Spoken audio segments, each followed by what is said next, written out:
गुरुदेव कालीचरण ब्रह्मनि 164थि जोनोम सानखौ ट्रास्ट गुरुदेव कालीचरण ब्रह्म ट्रास्ट आरो आफाद मोननैबो ज' जानानै लोगोसे दिल्लीनि जोंहा बर' आफादफोर दुलाराय बर' फरायसा आफाद दिल्ली इउनिट गासैबो ज' जानानै खुंदों। आङो बिथांमोननो साबायखर बावदों आरो बेवहाय बिथांनि जोनोम सानखौ खुंनायजों लोगोसे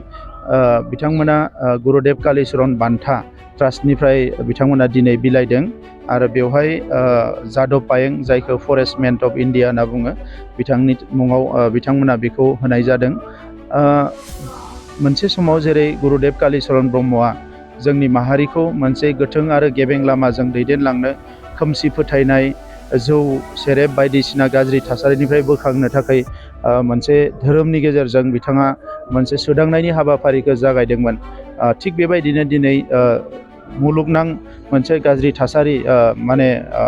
इनभाइरनमेन्टखौ लानानै बेवहाय जादव पायें बिथाङाबो माने कौटि कौटि बिफां गायनानै दिनै मिथिंगाखौ बासायनायनि मोनसे हाबा मावगासिनो दङ।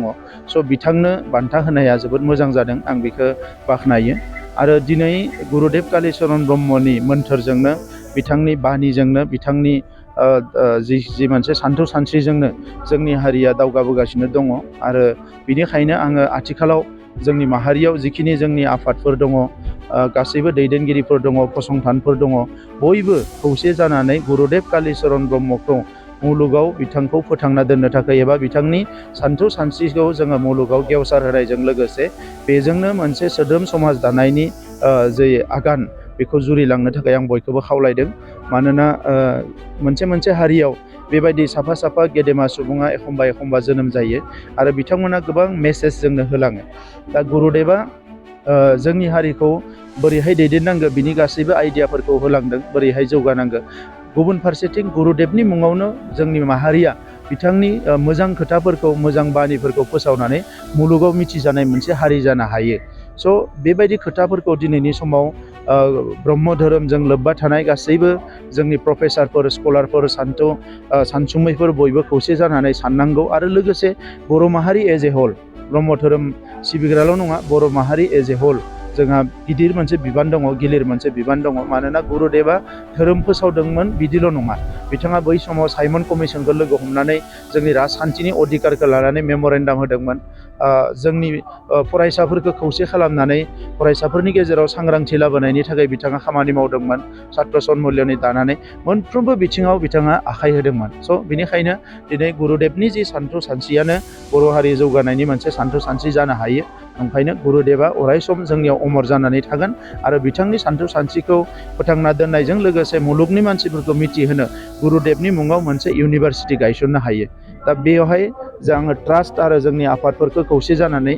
बे साननायखौ जागायजेननो थाखाय खावलायदों आरो जोंनि गभर्नमेन्टनि फारसेनिफ्राय जोङो थोंजोङै बेवहाय जोङो मदद होगोन। दैदेनगिरिफ्रा एबा आगोलनि सरकारफ्राव जायफोर दङमोन, दिनै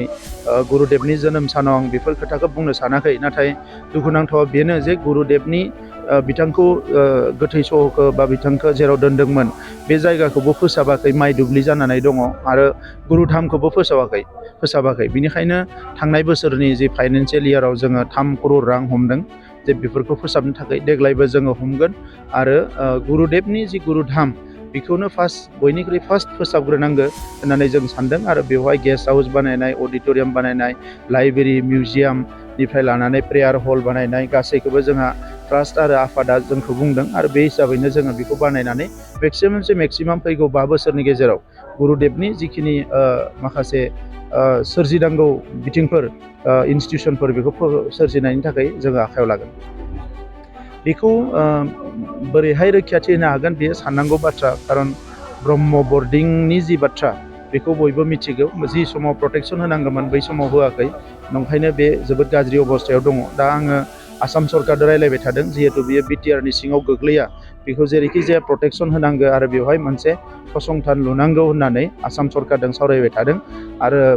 देग्लाय बोसोराव बिथांमोना जुदि जेबो इनिसियेटिभ लायाब्ला जोङो बिथांमोननि हेल्प लानानै बिटिआर सरकारनिफ्रायनो ब्रह्म बर्डिंआव जिखिनि जोंहा हा दंबावो बेवहाय माबा मोनसे फसंथान लुनायनि थाखाय जोङो देग्लाय हाबा मावगोन। दिनै 10 एप्रिल 2023 मायथाइ गुरुदेव कालीचरण ब्रह्म ट्रास्टआ गुरुदेव कालीचरण ब्रह्मनि 164थि जोनोम सानखौ दिल्लीनि बुद्धिस्ट कल'नि हाउस कास बेयाव जोङो खुंनो हादों आरो बेयाव खुंनायनि गुबै थांखियानो जाहैबाय गुरुदेबनि फिल'सफिखौ जोङो गुबुन हारिफोरनि गेजेरावबो जों फोसावनाय गुरुदेबखौ जोङो इन्टारनेसनेल लेभेलाव लांनायनि जोंहा मोनसे सिमां दङ बिदिनो जोङो लासै लासै आवगायलांगोन दिनैनि हाबाफारिया जोबोरै मोजां जादों आरो आसामनिफ्राय 250नि बारा आइमोन आफामोनहा बेयाव बाहागो लाफैदों आरो दिल्लीनिफ्राय खमैबो 100सो बेयाव बाहागो लाफैदों जोबोरै जोङो थुलुंगा मोनदों साफ्रोमबो रायजो राजाफोरनि बेयाव बाहागो लाफैनायाव दा बे हाबाफारियावनो जोङो उरखावगोरा ब्रह्म सार मानगोनां मिनिस्टार आसाम सोरखारनि बिथांनि मासि दैदेननायाव बान्था राननाय हाबाफारिखौबो जोङो खालामनो हाबाय दिनैनि बे समाव 5थि गुरुदेब कालिचरन ब्रह्म बान्था 2023 मायथाइ बेखौ जादबपायावनो जोङो होबाय आरो बे बान्थाखौ बिटिआरनि मानगोनां चिफ एक्जिकिउटिभ मेम्बार मुस्रि प्रमद बर' सार बिथांनि आखाइजों गथायबाय बे बान्थायाव मोनसे मेमेन्ट' दङ 50,000 केस थाखा दङ मान बिलाइ दङ आरो गुरुदेबनि सावगारि मोनसे दङ बिथाङा गावनि बान्थाखौ आजावनानै गुरुदेब कालिचरन ब्रह्म ट्रास्टनो साबायखर बावदों आरो लोगोसे गुरुदेब कालिचरन ब्रह्मनि सान्थौखौ फोथांनानै लाखिनायाव जों बयनिबो बिबान दङ आरो गुरुदेब कालिचरन ब्रह्मनि सान्थौनि गेजेरजों जोंनि समाजाव जौगानाय गोजोन खौसेथि फैगोन होननानै बिथाङा गावनि बिबुंथियाव बुंलांदों बे हाबाफारियाव बाहागो लाफैदों जोंनि आसामनि रायजो सभानि मानगोनां एमपि मुस्रि रोनगोरा नार्जारि सार बर' साहित्य सभानि मानगोनां जेनेरेल सेक्रेटारि नीलकान्त गयारि सार क'क्राझारनि एमएलए मानगोनां मुस्रि लरेन्स इस्लारि सार बिटिआरनि इएम डक्टर नीलज सर्गियारि बिथांमोनहा बे हाबाफारियाव बाहागो लाफैदों बेजों लोगोसे BJP north east cell Delhi Pradesh Assam state convener CPNER and social worker doctor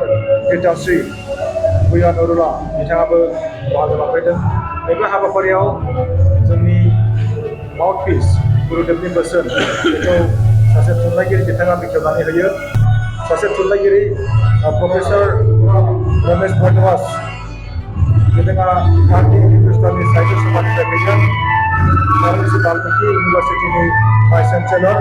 professor Ramesh Bhardwaj बिथाङा बेखेवनानै होदों बिथांनि बिबुंथिनि गेजेरजों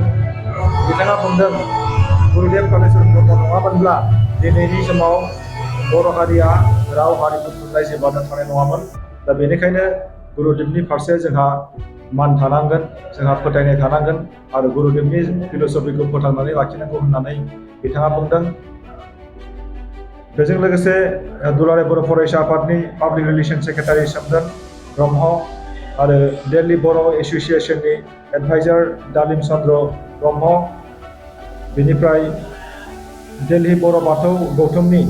मानगोनां प्रेसिडेन्ट डक्टर निराला रामसियारि बिथांमोनहा बेयाव बाहागो लाफैदों आरो लोगोसे दिल्लीनि एडुकेसन डिपार्टमेन्टनि टप अफ दिल्ली माखासे फोरोंगिरि प्रिन्सिपाल भाइस प्रिन्सिपाल बिथांमोनहा बेयाव बाहागो लाफैदों आरो बिथांमोननि बाहागो लाफैनायाव जोंनि बे हाबाफारिया आरोबाव थुलुंगाथाव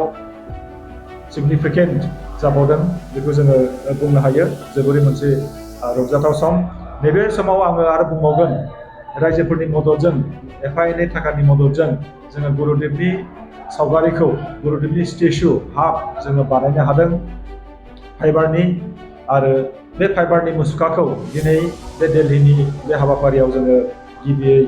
बिबार बावजेनबाय जोबोरै मोनसे थुलुंगाथाव हाबा दिनैनि बे हाबाफारियाव खस्थ' खालामनानै आसामनिफ्राय जोंनि ब्रह्म धोरोम सिबियारि आइमोन आफामोनहा बेयाव बाहागो लाफैदों खायफा ओंखाम उखैनो गोनां जादों खायफा थाम्फै अरजादों नाथाय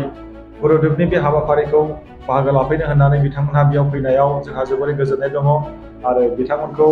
आंनि गोसो गोरबोनिफ्राय गुरुदेब कालिचरन ब्रह्म ट्रास्टनि जानानै आं साबायखर बावदों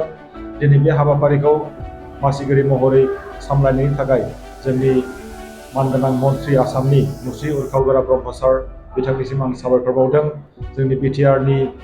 मानगोनां CEM प्रमद बर' सारनिसिम आं साबायखर बावदों आरो प्रमद बर' सारनि मददजोंनो बिटिआर सोरखारनि मददजोंनो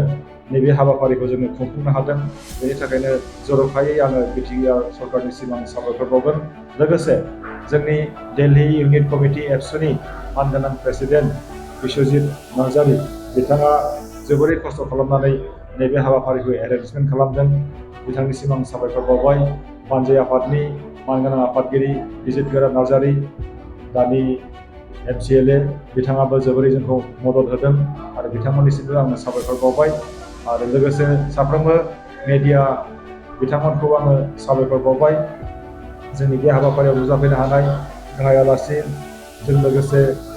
माननि आलासि बिथांमोनखौ आङो साबायखर बावबाय आरो जोबनायाव बयनिसिमबो आङो गोसो गोरबोनिफ्राय साबायखर बावबाय। गोजोन्थों।